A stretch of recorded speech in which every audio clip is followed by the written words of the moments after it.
So here's a good update on my animatronic. So first of all, this little piece broke on the neck. You can see it's separated. It's supposed to stay in there, but it's not. I might design it where a screw can go through it so it can stay in more, or I might just make plastic around, because if I put a screw in it, it won't have as much plastic to hold up the stick, kind of. I don't know.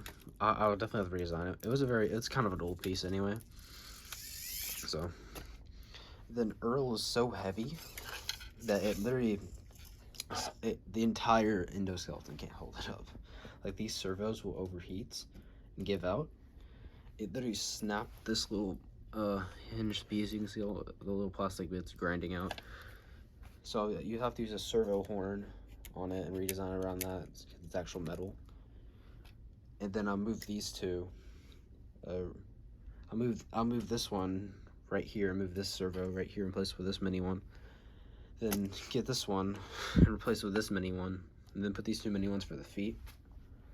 And then just get really beefier servos for this part. Hopefully this plastic holds up. It seems like it's holding up. It's been holding up. I haven't had issues with this whatsoever. It's just a little squeaky, but I can fix that easily with something. That you can see in here, it's just two separate pieces and they're flexing. They're supposed to be straight. But I was trying to make room for the wires to go through, because the wires will go through the legs.